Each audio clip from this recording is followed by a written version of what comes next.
a second. God, how long could I have been asleep for? 2 weeks?! Okay, listen to me. I need some explosions, I need pyro, and I need... Okay, when I said get me a giraffe, I meant a real giraffe. Go to the zoo and... What the hell is a Glock Anderson and where can I buy it? What do you mean it's not in the budget? Hi, I'd like to take out a loan. Oh, you want a name? Adam Blompier. I'm sure he's rich, right? Hi, I'm Adam from WhatCulture.com, and this is... Wrong script! Hello, and welcome to the Wrestle Talk News. I'm Sam. Lay a finger on the giraffe, and I will kick your leg out of your leg and maim you. Enough is enough! It's time for a change! Officers, that is not a giraffe, it's just a very tall zebra! Fuck! Well, that didn't work at all. Wait, you were recording the whole thing? What do you mean you were recording the whole...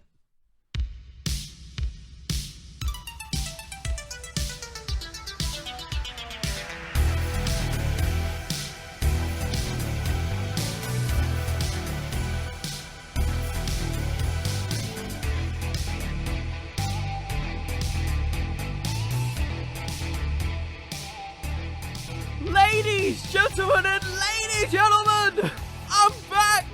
Welcome to this new and exciting edition of the Wrestling with Fiction podcast.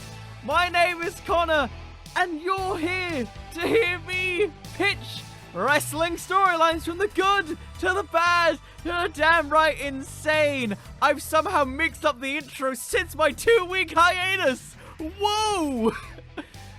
But what better way to come back than with the joy and announcement in the beauty of being away for 2 weeks? Then the announcement of the Owen Hart Tournament. A tournament that at the time of this recording has no set format, no set brackets or something to assume other than that it is just the legacy being once again, shown across the world. I'm losing my own train of thought. Spreading and sharing the legacy of the late, great Owen Hart. It's a beautiful time to be a wrestling fan. It's a beautiful time to be back. And it's a beautiful time to once again dip my toes into some fantasy booking. My first time ever booking a tournament, because you love a good tournament.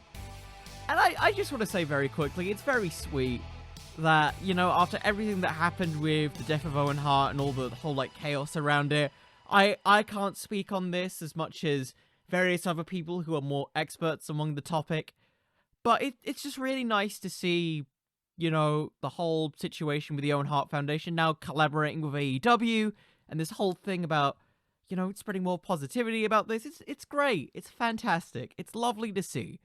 And it's kind of almost like a near universally good thing, so... Tony Khan, thank you for being so good with this. Thank you. Thank you for somehow you brought back CM Punk, you brought back Bryan Danielson. Well, you didn't bring back Bryan Danielson, but you brought him into AEW. But still, and you brought in the Owen Hart Tournament. So, thank you, Tony Khan.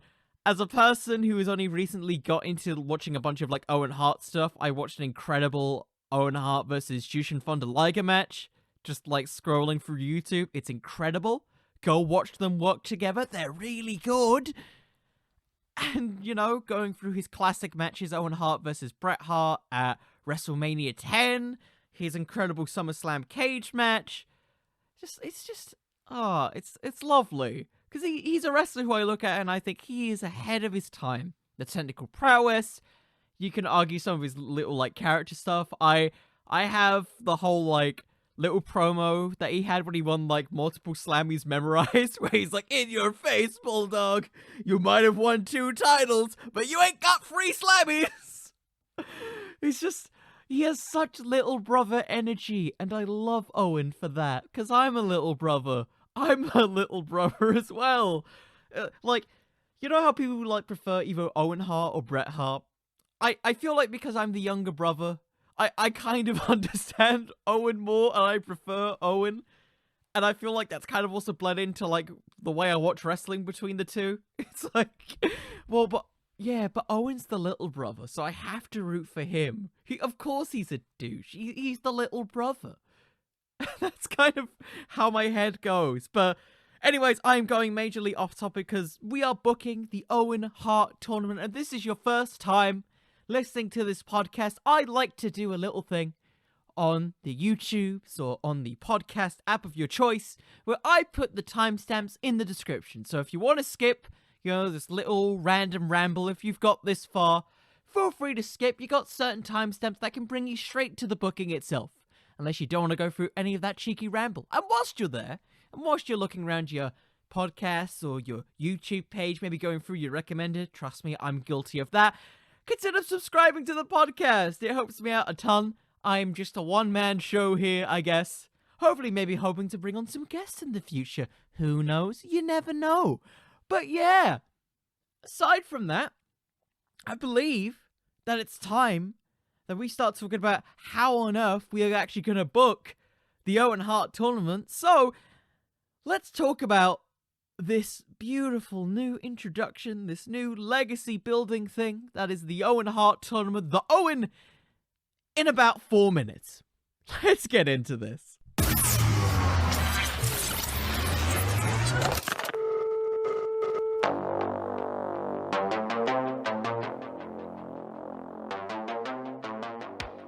So, at the time of this recording, we don't really know much about the Owen Hart Tournament. The information that we mostly got is through social media, basically inferring that the tournament exists, and it's in collaboration with the Owen Hart Foundation. The format of the tournament and the contestants inside the tournament are still to be announced. So, this brings up a lot of questions on how this could work on AEW television. Would it be similar to the AEW Eliminator Tournament? Could we see something like the G1, but in an American weekly television format? Could we see something akin to the Bound for Glory series, or akin to the Cruiserweight Classic? Right now, there's a lot of mysteries. Just don't let it be the Queen's Crown. Please don't let it be like the Queen's Crown. We need better stuff than the Queen's Crown. I'm sorry. They're great wrestlers, but we need more time for the women. Now, anyways, ultimately, the question goes down to what is the purpose of this tournament? I'm not talking about it just as, like, showing the legacy of Owen Hart. I'm talking about the value it can give to other performers. It's great to have a tournament because it ultimately adds stakes to every single match, but if it doesn't, create value for the people involved, maybe even raise the profile of the individuals, what good is the tournament really? So, my ultimate thoughts about what the Owen Hart Tournament could be is more of a expansion on the already stacked AEW roster, not only presented to provide more television time, but as a method to maybe bring up some of your more younger up-and-coming stars who don't quite, for a lack of a better term, go through the glass ceiling that AEW has created with its incredibly stacked roster. There's a bunch of young talent that have no huge significant roles on the show. Perhaps the Owen Hart Tournament, through some hook or by crook, can help establish these younger, more established talent, as is the intention of shows like Elevation and AEW Dark, to better create stars out of their respected television product. What I'm inferring is that the AEW's Owen Hart Tournament isn't a tournament to crown the best of the best, it's to crown the future best. The best there is, the best there was, and the best there ever will be. The best that can ultimately be the king of hearts in all of professional wrestling. So, the Owen, to me, and when thinking about what its potential could be in AEW, could be your natural progression series. If you don't watch Progress Wrestling, basically your up-and-coming talent tournament that gives them an opportunity at whatever belt of their choosing, so to speak. So for me, the Owen is that. It is an opportunity to showcase your wrestlers, your young, uprising talent who haven't quite found their footing in AEW, but are waiting for any given opportunity. And that's kind of what I think the Owen Hart Tournament will be, and how I potentially plan to book it going forward. It was quite rambly, but you have to remember we don't have much information to go on at this point, other than that the tournament exists, it's happening, and it's not going to be happening until probably after Full Gear. More likely because they're doing the Full Gear Eliminator tournament, 2 tournaments at once. It's a bit weird, isn't it? So with that in mind, talking about that, we may as well get onto the overall pitch, the overall process of all these ideas. We've already went into detail about it. We need to, expand on this. The individuals, maybe some key players. So with that, I think it's time that we go to a little old segment called The Tagline. And for those of you who are new to this podcast, The Tagline is my summary of what I plan to do for my fantasy booking of the week. Think of it like your little summaries that you see on Netflix. Maybe when you're tuning into Crunchyroll. Or maybe when you're tuning into Escape from the Undertaker on Netflix, which, by the way, is a fun time, okay? It's stupid, goofy bollocks that everybody should watch. And also tune in for the Kofi Kingston stuff. That stuff is excellent. It almost made me tear up a bit. But aside from that, it's about time that we get to the tagline. So, ladies and gentlemen, fictional friends, please implore me to go into my editing software and cue the music, future me!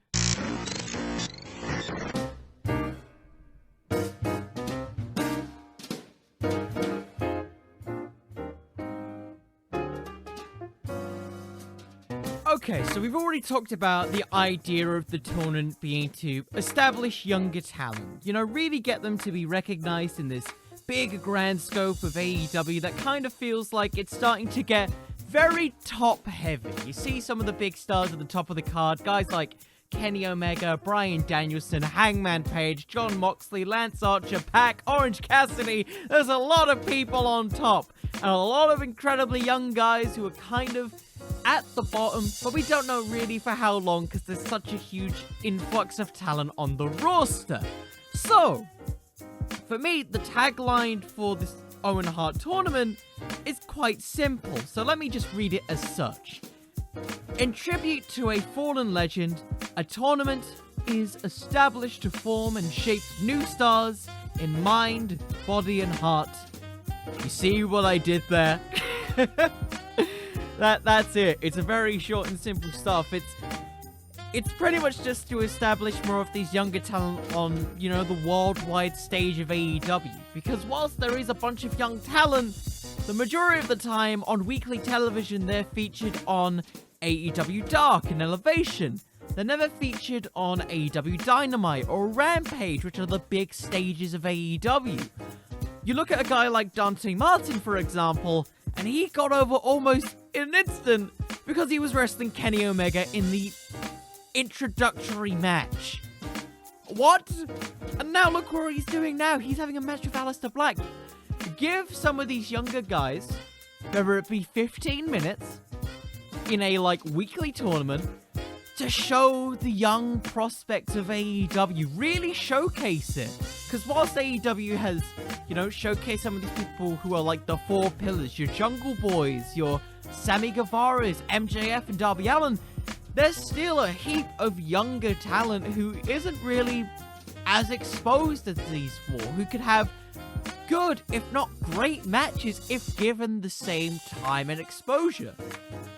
So I think that is ultimately the goal of the Owen Hart Tournament. It's to show that all these younger guys who are, kind of heading into their early 30s, potentially, are just as good, if not better. If you want, you can call it your diamonds in the rough of this tournament. I think that would be really cool. But we'll get on to the overall name of this tournament when we get to the booking. But that's kind of the overall look that I'm assuming here. Is this tournament to elevate these young talents up to the level of potentially, at the very least, maybe your TNT title picture. And maybe, down the line, your AEW World Title contenders, because we've seen it. AEW has a stacked roster, but with the length of reigns that they have some of their talent go through, take the Young Bucks for example, there was a point where it felt like the Young Bucks had no challenges. And so having little tournaments like this, I feel can only really help strengthen the roster. Because as a bunch of sayings go, you're only as great as your weakest link. And if your weakest link is your younger talent, well, it's time to expose them to a wider audience. And to kind of express, you know, how great your roster is. From your well-known talent even to your unknown hidden gems. Which I hope the Owen Hart Tournament can show. But don't take my word for it. Take the booking. So, without further ado, let's book the Owen Hart Tournament. Get ready, people. You're in for a ride.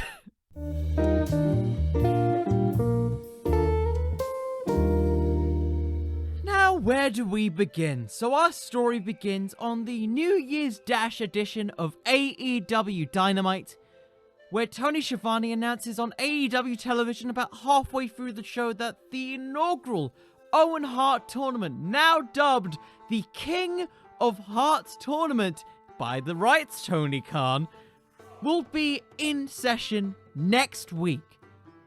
Tony explains that the tournament is now a yearly 16-man tournament designed to showcase the youngest and underappreciated stars in AEW. For the next month of AEW programming and the build to AEW Revolution, tournament matches will occur on Rampage and Dynamite in order to crown their inaugural trophy winner. So, let me give you the basic roundup of this format that we have just announced. It is a 16-man tournament, A block and B block, each having 8 participants. Matches all the way up to the semi-finals and finals will have a 15-minute time limit. If you're unable to win within the 15 minutes, neither competitor advances, a la your Cruiserweight Classic. Now, the other kicker in this is that your semi-finals and finals have a 30-minute time limit where you can just kinda go nuts. It is a fast-paced, breakneck, go-for-broke tournament. With much where Tony Schiavone finally emphasizes that this is a tournament dedicated to the younger talent of the roster. You're 30 and under. More on that later, but for now, we get additional stakes in the tournament. We get certain members announced who I will specify later, with the winner of the tournament receiving a title shot of their choosing against any champion that they choose. They will receive a briefcase a la Money in the Bank, and they can cash in anytime, anywhere. That is the stakes of the Owen Hart Tournament. Advance to the finals, win, and you receive a contract to face any champion of your choosing. And this tournament culminates at Revolution. So, with that in mind, we may as well get to my favorite part that I've been waiting to say. So, ladies and gentlemen, if you're a fan of anime, you might know what's coming. It's time for a tournament talk!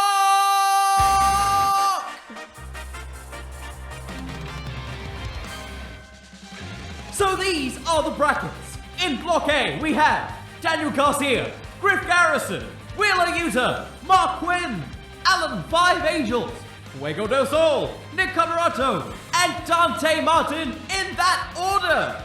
In Block B, we have in their match Ryan Pillman Jr., Austin Gunn, Hook, yes, Hook, this ain't a meme, Lee Johnson, Lee Moriarty, Isaiah Cassidy, Powerhouse Hobbs, and 10.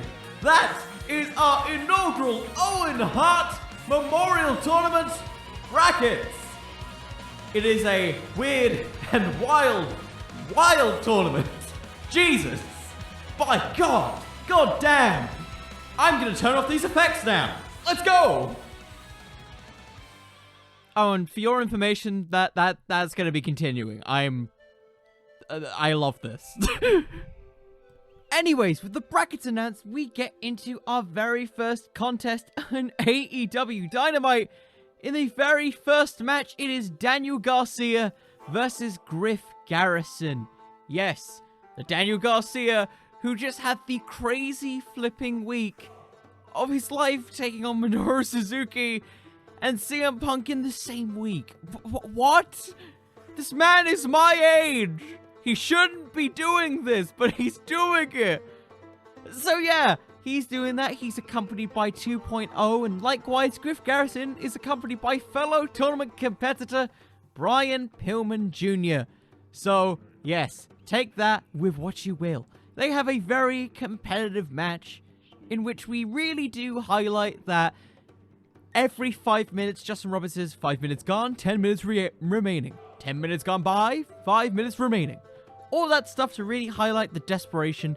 And you know, for matches like this with Griff Garrison, you show more aggression in him to really highlight his potential as more than just a tag team wrestler. Because, let's be honest, Brian Pillman, since the match with MJF, has been getting a lot more shine than Griff. So, this all culminates to points where 2.0 is able to basically have a little bit of extra distraction in there to really try and stop Griff Garrison. We get a little bit of commentary praising how, despite all the failures that 2.0 and Daniel Garcia have, them as a unit it could be one of the biggest threats in this tournament. You look at the guys who they've already fought in the past. Jon Moxley, Eddie Kingston, Darby Allin, CM Punk. They have fought legitimate main eventers in this tournament. Aside from, say, Ten and Powerhouse Hobbs, they have had some of the biggest high-profile matches in a consistent basis. So this all culminates into Daniel Garcia within the final 5 minutes of the match, locking in his sharpshooter, quite appropriate considering it's the Owen Hart Tournament, to pick up the win. Daniel Garcia advances, but before he can advance, we get a little confrontation as 2.0 come in to assault Griff Garrison. Brian Pillman tries to go in to try and help him whatever way he can. 2.0 holds him back as Daniel Garcia yanks back the sharpshooter, ordering Jeff Parker to grab a kendo stick to tie it between his legs to give even more punishment to Griff Garrison, to a point where Griff Garrison is stretchered out of the building. Brian Pillman Jr. following in pursuit as he wants to go out and help his friend Griff Garrison. He's got another match tonight. Because he's in the B block. He's got a match against, you guys know him, you guys love him, it's Austin Gunn. So that is where we lead to next. We have now a clear, cool little potential rivalry in the future. Will it happen? Will it not? We'll find out as the bracket progresses. Fun, right? Whilst Brian Pillman Jr. attempts to get to the, hospital thing before he's taken to local medical facility and then has to go back for his big match, we get a promo with Daniel Garcia and 2.0 where 2.0 quickly say, it's about time, isn't it? It's about time we got some recognition here. Yeah, Moxley, Kingston, Punk, they may have beaten us, but the greatest athletes never get better through success. They get better through defeat. And while these punks were busy swimming with the fishes, we were busy taking on lions, sharks, any dangerous animal in there and fighting for our lives. Garcia grabs the microphone, and because of that, we are no longer rookies anymore. We're the Rockets of this company. Because when I win the King of Hearts tournament, all the struggle will be over. Because when I make it to the finals at Revolution, enough will be enough. And it'll be time for a change. Yeah, that's our son. And basically on the other side of the bracket, we have our next match. It is Lee Johnson versus Hook. Yes, it is not a meme. It is indeed happening. This is happening on the same night of Dynamite. where yes, we are finally getting the debut of Hook. All the mystery finally happening, because let's not forget, he basically beat up Sting for like 4 minutes at Revolution last year. I have not forgotten that. And so this is basically a story that was kind of happening, you know, post Full Gear last year, but was kind of swept under the rug because Sting came here. But it was the story of Hook, you know, starting out as a member of the Nightmare family, then going to Team Taz. You know, it's a battle of Nightmare Family, Team Taz, the philosophies that were unfolding. A person who crucially left the Nightmare family in Hook, taking on a loyal Nightmare family member in Lee Johnson. This match is purely designed, I'll be honest with you, this match is purely designed to get Hook over. I'm not gonna lie to you, I don't see Lee Johnson winning this match. This is all done to just highlight all the little things that we've seen of Hook up to this point. The cool little judo throws he's done. The, like, assaults and viciousness that Taz has been highlighting about Hook. The fact that he can do, like, a lot of cool suplexes like his father. I think that would be a very cool little showcase for Hook to highlight him in this tournament. And basically, this continues. We get multiple showcases of this with Lee Johnson hitting a very, very fast and swift comeback. Something, you know, similar to the Ben Carter-Lee Johnson match, which is kind of forgotten about now. And this all culminates in what feels like Lee Johnson's about to pick up the win when Cody Rhodes comes out all disheveled, trying to prove himself to Arn Anderson, saying that he wants another match with Malachi as this match is occurring, providing just enough of a distraction for Hook to lock in the Taz mission to pass out Lee Johnson, once again causing further dissension in the Nightmare family. And with that, Hook advances in the B block where he could potentially face Powerhouse Hobbs in the semi-finals. He could potentially face Brian Pillman Jr. or Austin Gunn in the quarterfinals. Who really knows in this tournament? But we'll find out very soon, as next week we get on AEW Dynamite, it is Brian Pillman Jr. versus Austin Gunn. Brian Pillman's still a little disheveled over the fact that his closest friend, Griff Garrison, has been put on the sidelines. He's effectively been written off as Julia Hart attempts to comfort Brian Pillman Jr. as he has to go it alone in this tournament. Brian Pillman Jr. goes in. We get a very brief, like, promo package with Jim Ross, who talks about the whole situation, Brian Pillman's connection to Brian Pillman, his father, and his connection to the Hart Foundation, basically saying that his goal to win this tournament is to once again live up to his father's legacy and appropriately be the very first and rightful King of Hearts in AEW. So in this, it is Brian Pillman Jr. versus Austin Gunn, accompanied by Colton Gunn and Billy Gunn. Their very surprisingly cool synthwave track. It's the best thing about their group. I don't like the Gunn Club, but it's the best thing about their group. And with it, we get once again another competitive match highlighting them and mostly kind of telling the story of Brian Pillman Jr. without Griff Garrison, finding it very difficult to overcome the distractions and the odds of the Gunn Club, who have only gotten more and more vicious since their devastating heel turn against Paul White. This continues on until, as it looks like Austin Gunn is about to cheat to win, we get a very classic wheel where Paul White comes in to essentially clear house of all the interference of the Gunn Club, costing Austin Gunn the match, providing just enough of a prevention of distraction to give Brian Pillman Jr. the chance to hit his flying blind clothesline for the 1, 2, 3. Brian Pillman advances, and he gets to face Hook in the quarterfinals during the next part of this booking. With that, we get a brief little promo saying that he is coming for Daniel Garcia. Keep that wheel spinning. So, the next match going in the A block that we have, it is 5 versus Fuego del Sol in what can only really be described as a flippy S-word match. but with just a little bit more substance, because Fuego and Five, you know, they are, for a lack of a better term, close friends on the vlog. You put that over in like separate video packages building up to the match. Doesn't have to be too long. I'm thinking just like a minute or two. They've got the Road 2 stuff, you know what I mean.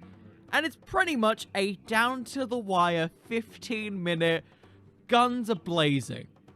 Because Five, I think, is the most underrated member of the Dark Order. He's why he's in this tournament. I did not know that Five is 23. And you consider the stuff he's done. I admit he isn't, like, seen as a top prospect like a Wheeler Yuta or a Daniel Garcia. But look at the guys that Five's been in the ring with since he's been with AEW. He had the early match with Kenny. He's had a bunch of stuff with the Dark Order, which has only helped his character work. And he's been putting on some, like, sleeper hit matches on AEW Dark and Elevation. They are, like, really sleeper matches. I encourage some of you to, like, go back and watch some of Five's matches. He is really good. And I feel like putting him in there with Fuego del Sol, a guy whose whole story has been overcoming the odds and fighting, you know, upwards just to try and even get a contract in AEW. This could be a great little competitive match for the pair, where it tells the story of how, you know, when you're put in like a higher profile position, you're going to be put in situations like this where it's down to the wire competitive. And only with 15 minutes left, you can't really do much, which ultimately culminates to the final 2 minutes of this match, where it looks like Five hits this beautiful Spanish fly, 1, 2, Fuego barely kicks out. We start to get to the final 30 seconds of the match, where Five, in an act of impatience, goes for a high-flying move that just does not connect. The pressure overtakes Five, and Fuego manages to hit a tornado DDT for the win. The commentators put over how Fuego has more high-pressure experience than Five, and that's the only reason he beat Five on this night. They put over on any other night, Five could have won. We have a very nice, respectful handshake wishing them good luck as Fuego advances in the tournament as your potential underdog of the story. And with that, we move on to the very next block. Not the very next block, you know what I mean. The very next round of matches. Wheeler Yuta, Mark Quinn. Not much of a big match, kind of just continuing the HFO best friends story. You know how, like, there's little skits on BTE where Wheeler Yuta is being taught by Chuck Taylor and Orange Cassidy and Chris Statlander? Maybe you get some of that stuff to pay off. It's a very short match, just kind of there to showcase Wheeler Yuta and maybe even turn Private Party face. I really miss them as a face team. And Wheeler Yuta wins. It's not much of a big thing. It's just a person to add into the tournament to just kind of, you know, highlight some people that AEW wants to feature. So Wheeler Yuta will go take on Daniel Garcia in the next round in Block A, which, by the way, should be really flipping exciting. If you've seen some of their independent work, go watch their match. It's really good.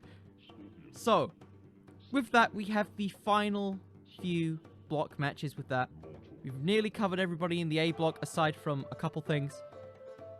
The second from third final match in the B block, we have ourselves Lee Moriarty versus Isaiah Cassidy. Kind of the same thing. Feature a newly signed talent in Lee Moriarty. Lee Moriarty picks up the win, just very cool technical wrestling. And we get to the kind of paralleled final couple matches in this round. We have Nick Kamaroto versus a lovely little man named Dante Martin. It's just more to get him on television and showcase his skills because he's really good. And obviously Dante Martin wins. It's just going to be something to really highlight his high-flying ability.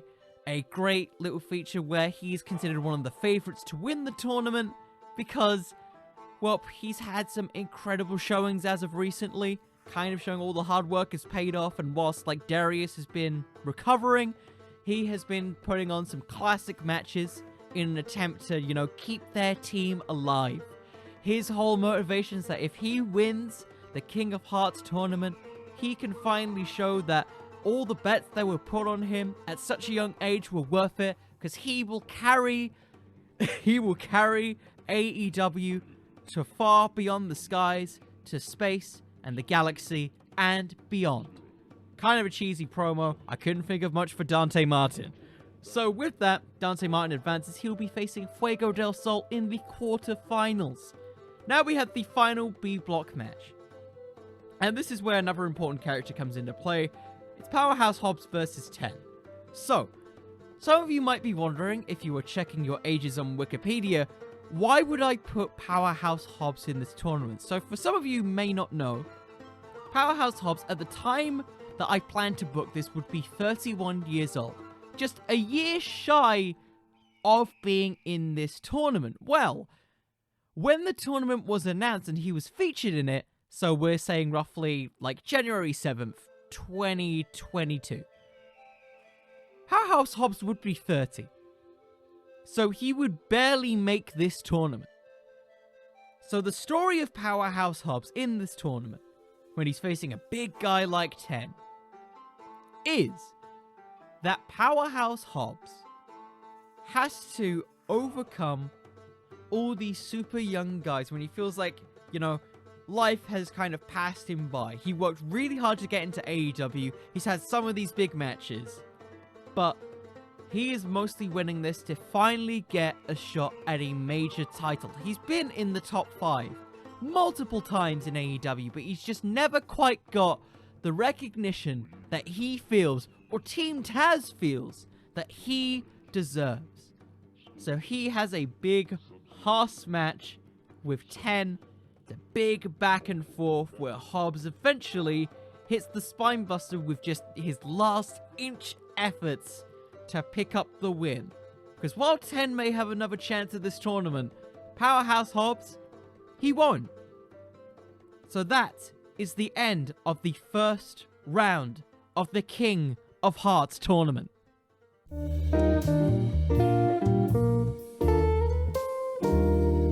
So now, ladies and gentlemen, we have come to a very tumultuous point. Because, ladies and gentlemen, it is the quarterfinals of the tournament!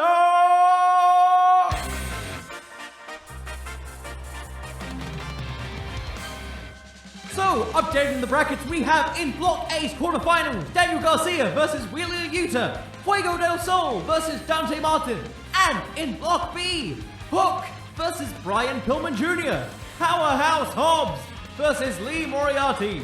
Who will win? The power of Daniel Garcia's delightful and devastating sharpshooter, the flying powers of flying Brian Pillman Jr., the tenacity of Fuego del Sol, the unforgiving high-flying offense of Dante Martin, the ever-so-technical and best friend's friend Wheeler Yuta, your new powerhouse Hobbs, or even Hook. Hook could win this, guys. Hook. Hook, line, and sinker. He's the future, right? That's all that we have to guess on, and I'm continuing to use that sound. So our very first match in this tournament, we have in the quarterfinals Brian Pillman Jr. versus Hook. Right before Brian Pillman Jr., enters for his match. So a little change of the presentation here now that we're getting into the further ends of the tournament. Each competitor who's got this far now has a highlighted video package to put them over from their previous bout. In this case, it's Brian Pillman Jr. having the courage to do this without Griff Garrison or Julia Hart by his side. Hook trying to, I'm going to say in practice suplexing people, say like a Powerhouse Hobbs to show his strength. Lee Johnson in his match. Hook kind of being the silent but deadly type, to still keep the mystery that I think is kind of the appeal of Hook at this point. And so we get these, a la NXT TakeOver style entrances for this stuff. So I'm talking the, when they used to have the big main events where you would see them as they're ready to, enter through the curtain? We're just, outside it as, before their music hits. We get that twice.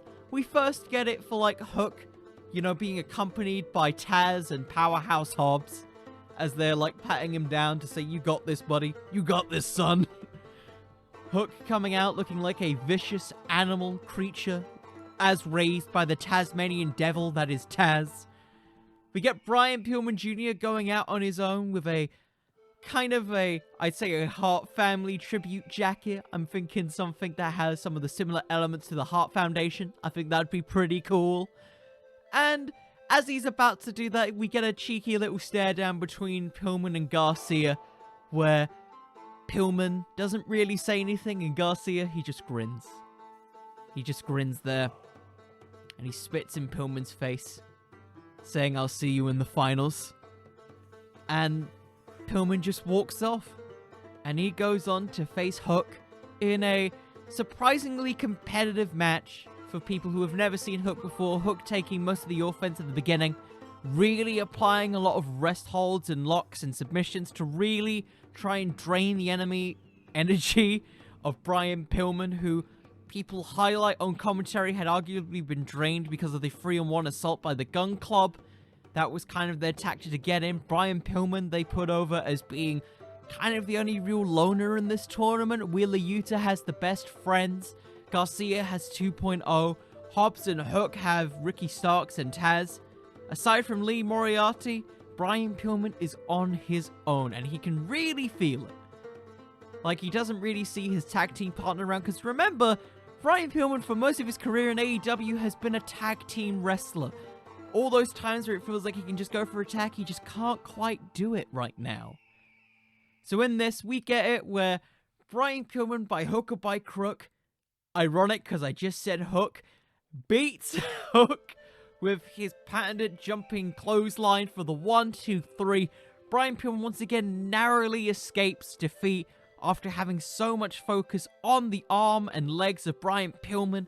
And just as he's about to recover, Powerhouse Hobbs comes in for a brief interference to beat up Brian Pillman in a potential build-up to their match that could happen in the semi-finals. Well, let's just say it now. We're going to say the Block B stuff is going to be finished right here, because on the same night, Powerhouse Hobbs goes on to take on Lee Moriarty, who tries to implement a similar strategy to Hook but is unsuccessful. And whilst he is close to submitting Powerhouse, Powerhouse just says what his name does. Hits his patented spinebuster, hits Town Business for the 1-2-3. He poses with a much more injured and scuffed up Hook, prepping for the semi-finals next week, where he will be taking on Brian Pillman Jr. With that, we move on to the next week. Daniel Garcia versus Wheeler Yuta. A very type of similar thing where we get the build-up of Jim Ross kind of putting over his own little view of Daniel Garcia, saying that he's so young yet so vicious. There is very few like him. The commentators put over how in 1 week he had taken on Minoru Suzuki, and in the same week nearly defeated CM Punk. Despite what you'd say about him and his Group 2.0, they are incredibly vicious and violent. In the inverse, we have Wheeler Yuta, someone from a similar background but being taken in by best friends. Jim Ross says that looks can be deceiving, and that with his interview time with Wheeler Yuta, he can see that through all of the struggles that he has been having throughout all of these years, surprisingly some of the unorthodox tactics of best friends and Orange Cassidy have started to prove him dividends. And with such an unorthodox change of strategy, could put off Daniel Garcia. So in this, I'm expecting this match, in a hypothetical scenario, to be a sleeper hit of this tournament. I'm just saying.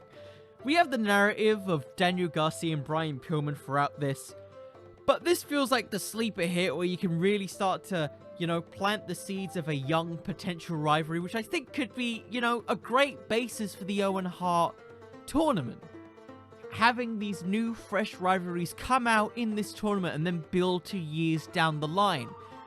That's kind of what I expect out of this match. A very close back and forth thing where it really could have gone either way, but because Daniel Garcia was just the better wrestler, outmaneuvering some of his potential roll-ups, by Wheeler Yuta to pick up the win, stealing the win. He is able to advance to the semi-finals of the King of Hearts tournament. And so we get to our very final match of the tournament, Fuego del Sol versus Dante Martin. High Flyers going crazy should be the title of this match. Because it's just that. It's basically a similar fight to Five and Fuego, except Dante Martin is even more of a freakish athlete than Five. So this is just going to be your back and forth, high-flying flippy. Anything you can do, I can do better. Fuego fights for his life in this match, but he is unfortunately unable to compete with the new, unorthodox, young and talented Dante Martin, who, after having an unsuccessful match against Aleister Black several weeks ago before the tournament began, has finally started to gain his footing.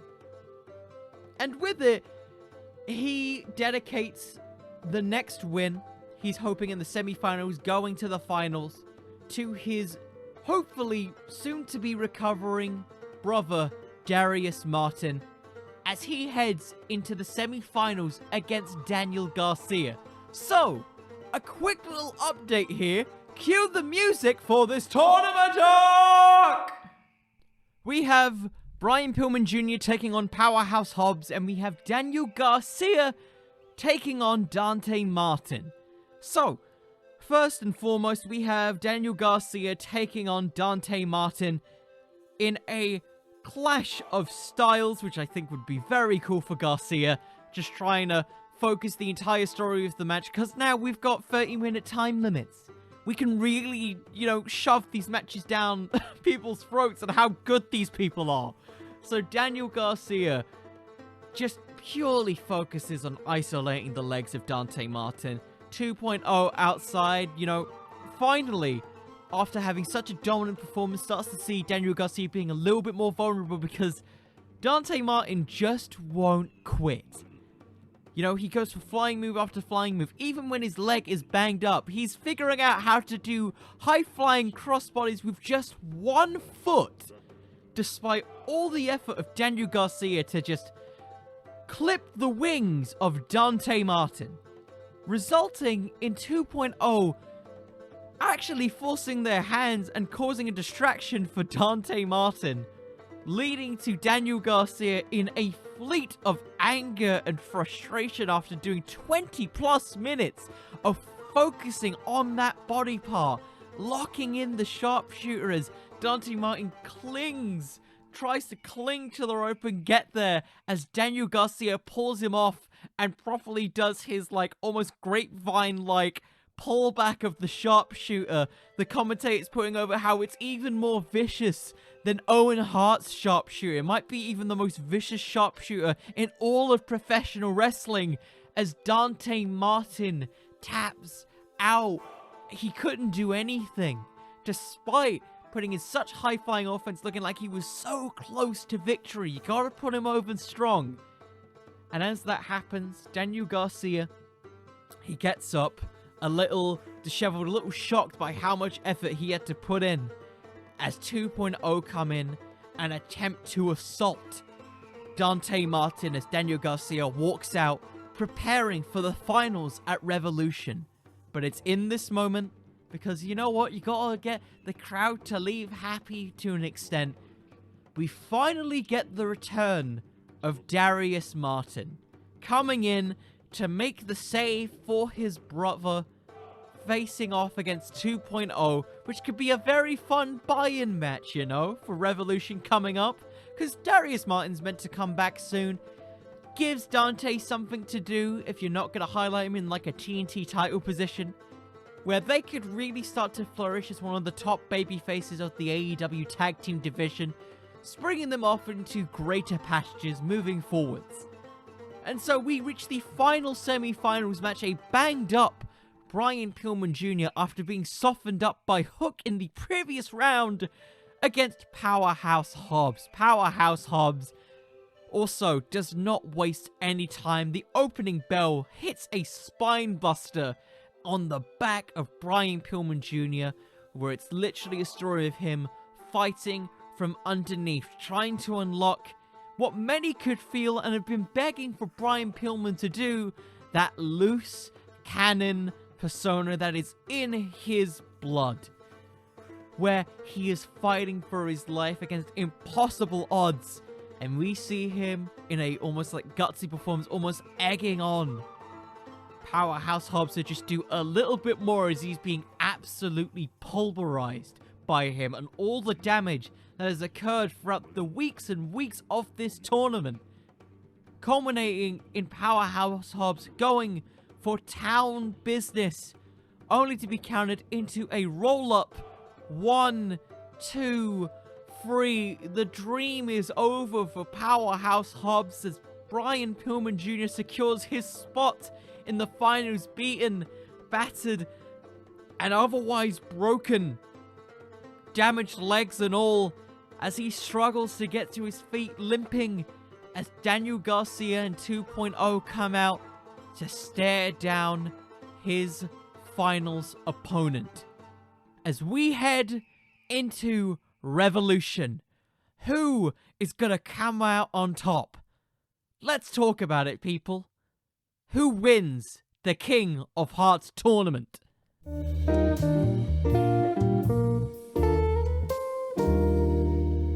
So, with this timeline currently involved, we have currently got one more week till Revolution and one final round of the tournament.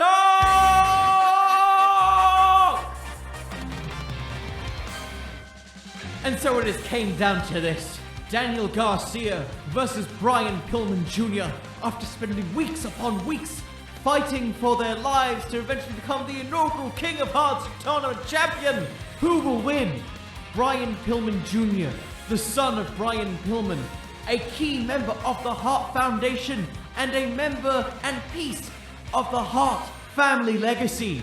Or will it be Daniel Garcia, your sharpshooter, potentially more devastating than that of the original holders, and having with him by his side 2.0? Can they overcome the lonesome Brian Pillman Jr. without his buddies Griff Garrison and Julia Hart?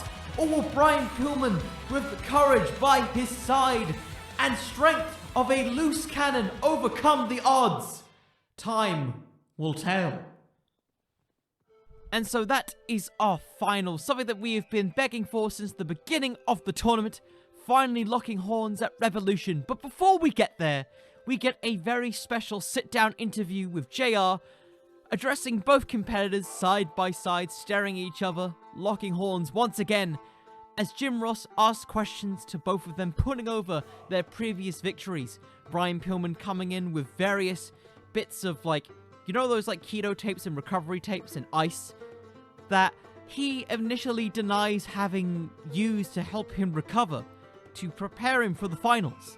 And Daniel Garcia immediately noticing it and giving a, very cheeky grin, saying that he will be the true King of Hearts in this tournament, because everything he has done, he has fulfilled. When everybody doubted him, when they threw him to the wolves, he came out stronger. Will that be the same for you, Pillman? Pillman puts over the technical ability of Daniel Garcia and what he's done throughout this tournament. But he says that no matter what he does, he will never quit, because he has too much riding on this match. This is the biggest match of his life.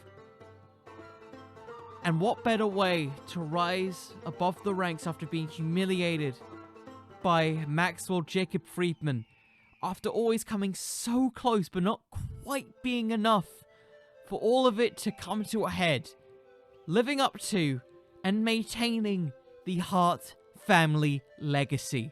That is our AEW Revolution finals of the King of Hearts tournament. A key detail to this final is that we get to see the very first King of Hearts trophy being awarded by Owen Hart's widow and Bret Hart. It's a very beautiful thing. We see both of them come in with their respective entrances. And I know I've said it before because it's kind of cheesy, and I've said it throughout this tournament. It's a competitive match. It is something that I think you could put as the opener of the show and have a very nice feel-good moment. You know, really showcase your future of the company. And with it, I've said this before in old episodes, but this one I think is especially true. With the implications of this tournament being that the winner can challenge whoever they wished for a title opportunity when they want, whenever they want, you can go either way with this decision. You could have Daniel Garcia win it, being a kind of spiritual successor of the sharpshooter that Bret Hart and Owen Hart implemented, but with his own vicious twist.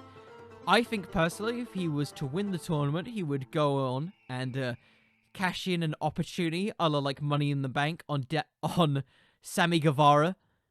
And you know what? I'd actually have him win the belt down the line. I feel like that would be a great little story that you could have told from, you know, his debut, taking on some of the biggest dogs in the yard. And finally, after losing so many times to some of the main event talent of AEW, capturing a title of his own fruition that he earned through essentially crippling every young guy on the roster. Or, inversely, you can go with Brian Pillman, because this is pretty much Brian Pillman's story. Everything writes itself here.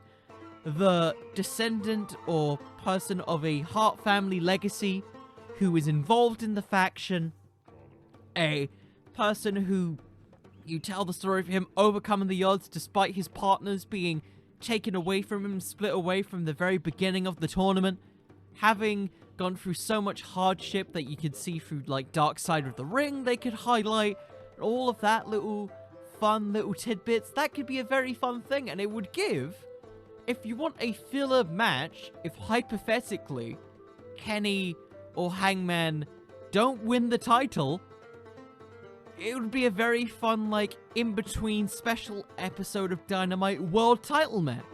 And I know that seems like a far-fetched thing. Nobody could believe at this point that Brian Pillman could win the title. That is completely fair for people to guess. But this gives, in my mind, kind of what it did for Jungle Boy when he challenged for the world title. It elevated him up the card and showed that, you know, even though he's been losing a lot, which is kind of in the story of Jungle Boy, that he is destined for great things. And I think that's ultimately the goal of the King of Hearts tournament, regardless of who wins this tournament. Whether it's Brian Pillman for the better story or the potential storyline implications that you can have for Daniel Garcia and his entire career in AEW, which, if I'm not mistaken after listening to Evil Uno's blog, is signed with the company. That could be incredible. To have a yearly tournament where the end goal is you highlight a new, young, and up-and-coming star, and you put them in a high-profile situation. The world title, the TNT title, the tag team titles. And you culminate it with either, in this case, for this first year, Brian Pillman overcoming the odds with his friend Griff Garrison coming out to stop the 2.0 interference and capturing the King of Hearts championship. Or you have Daniel Garcia lock in, which would be a very cool visual considering it's the Owen Hart Tournament, lock in a sharpshooter in the middle of the ring to capture the King of Hearts Tournament Championship, in which Owen Hart's main move was a sharpshooter, in which he was nicknamed the Rocket, which is very much a very apt description of Daniel Garcia's entire career in the company. I don't know about you guys, but I think regardless of what ending you choose and how you go with this tournament going forward, it's a great way to highlight the influx of AEW talent who seems to be coming in by the month. And for me, on a pay-per-view ironically called Revolution, having a yearly King of Hearts tournament that culminates there really shows a revolution in professional wrestling to push and establish young and rising talent. And that's how I would book the King of Hearts, or otherwise colloquially known as the Owen Hart Tournament.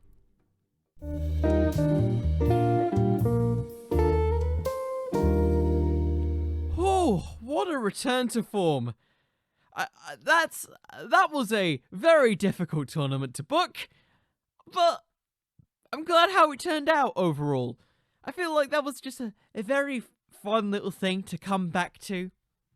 Thank you all, if you ended up getting this far, thank you all so much for listening, and I especially want to thank everybody who sent out just like not thank you messages, no, it wasn't thank you messages. I just want to give a thank you to everybody who showed their support for me taking a break over the past couple weeks. It was really nice. It was really like overwhelming for me because I thought, so I always kind of thought I always needed to make something weekly, and I was afraid of really burning out.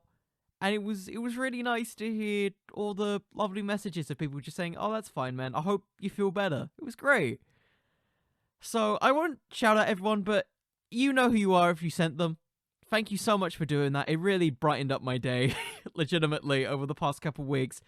It gave me plenty of time to rewind and relax, do a bunch of stuff that I've always wanted to do, and it gave me some more potential ideas for booking in the future, which, you know what, I may as well, as I'm here, tease the next episode of Wrestling with Fiction, because I already got it planned, and I'm very excited because this extra time is giving me more time to plan and think of ideas.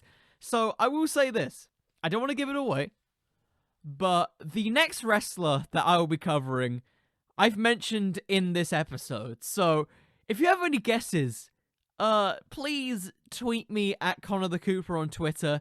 Maybe even tell me on Instagram at Wrestling with Fiction, or even tell me on TikTok. And if you get it right, I'll shout you out on the next episode, because I'm probably going to be making a teaser for next Thursday. So that is kind of the end of this episode. Did you think that this booking was good? Was it bad? Would you have booked it differently? Please tell me on insert social media platforms that I have just mentioned. You've just heard them. At Twitter, Connor the Cooper. Instagram at Wrestling with Fiction. TikTok at Wrestling with Fiction. If you like this episode, please consider giving it a subscribe on YouTube. Maybe even subscribing on your favorite podcast app. Leave a review. That helps out a bunch. It helps out me and helps out a ton of amazing podcast creators out there. So if you've got a spare moment and you've got time, please consider leaving a review. It helps out a lot.